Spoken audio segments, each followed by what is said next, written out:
The Deserted Homestead by Edward Dyson. Past a dull, grey plain where a world-old grief seems to brood o'er the silent land, when the orbéd moon turns her tense, white face on the ominous waste of sand, and the wind that steals by the dreamer feels like the touch of a phantom hand, through the tall, still trees and the tangled scrub that has sprung on the old bush track, in a clearing wide, where a willow broods and the cowering bush shrinks back, stands a house alone that no dwellers own, yet unharmed by the storm's attack. 'Tis a strange, sad place.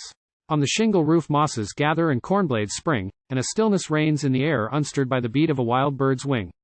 He who sees believes that the old house grieves with the grief of a sentient thing. From the charmed gums that about the land in a reverent circle throng comes no parrot's call, nor the wild cat's cry, nor the magpie's mellow song, and their shadows chill with an icy thrill in the sense of an awful wrong.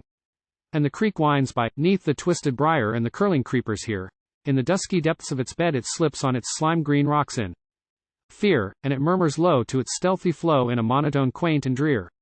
On a furrowed paddock that fronts the house grow the saplings straight and tall, and noxious weeds in the garden ground on the desolate pathways crawl.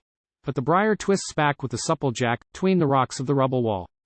On the rotting wall of the gloomy rooms bats gather with elfin wings, and a snake is coiled by the shattered door where a giant lizard clings, for this house of care is the fitting lair of a myriad voiceless things. Once I camped alone on the clearing's edge through the lapse of a livelong night, when the wan moon flooded the house and land in a lake of her ghostly light, and the silence dread of a world long dead filled my credulous soul with fright. For no wind breathed by, but a nameless awe was abroad in the open there, and the camp fire burned with a pale, thin flame in the chill, translucent air, and my dog lay prone, like a chiseled stone, with his opaline eyes astare. In the transate air was an omen felt and the sway of a subtle spell, and I waited long for I know not what, but the pale night augured well. At a doleful hour, when the dead have power, lo, a hideous thing befell. From the shadows flung by the far bush wall came a treacherous, phantom crew, like the smoke rack blown o'er the plain at morn when the bracken is wet with dew. Not a sound they made, and their forms no shade on the moonlit surface threw.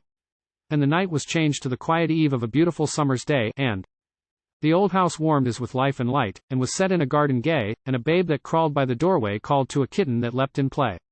But the black fiends circled the peaceful home, and I fathomed their evil quest. From the ground up springing they hurled their spears, and danced with a demon zest, and a girl lay dead, 'neath the roses red with a wound in her fair white breast. Through the looped wall spat a rifle's flame, and the devilish pack gave tongue, for a lean form writhed in a torment dire, on the crimson stubble flung.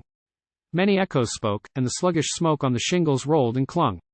Yet again and oft did the flame spring forth, and each shaft from the dwelling shore through a savage heart, but the band unawed at the walls of the homestead tore, and a man and wife fought for love and life with the horde by the broken door.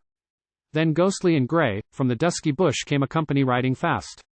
7 horses strode on the buoyant air, and I trembled and gazed aghast, such a deadly hate on the forehead sat of each rider racing past. With a cry they leapt on the dusky crew, and swept them aside like corn in the lusty stroke of the mower's scythe, and distracted and overborne many demons fled, leaving many dead, by the hoofs of the horses torn.